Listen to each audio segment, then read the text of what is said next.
జన్మజన్మాంతర పుణ్య విశేషం ఉంటేనే ఈ జన్మలో శివారాధన యందు భస్మధారణ యందు ఆసక్తి కలుగుతుంది.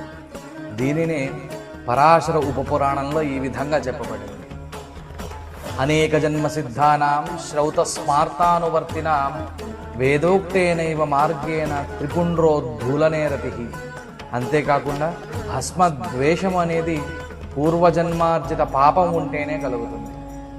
దీనినే సూత సంహితలో మహాపాతకయుక్తానాం జంతూనాం పూర్వజన్మసు త్రిపుండ్రోద్ధూలనే ద్వేషో జాయతే సదృఢం బూధా. అంటే పూర్వజన్మలో పాపము చేసిన వారికి మాత్రమే భస్మధారణ యందు శివ ఆరాధన యందు ద్వేషం కలుగుతుంది. శివుడు భస్మము భస్మధారి వేరు కాదు. శివుని యందు భస్మము యందు భస్మధారుల యందు ద్వేషము దూషణ ఎప్పుడూ చేయరాదు. ఇవి మహాపాతకములుగా చెప్పబడ్డాయి.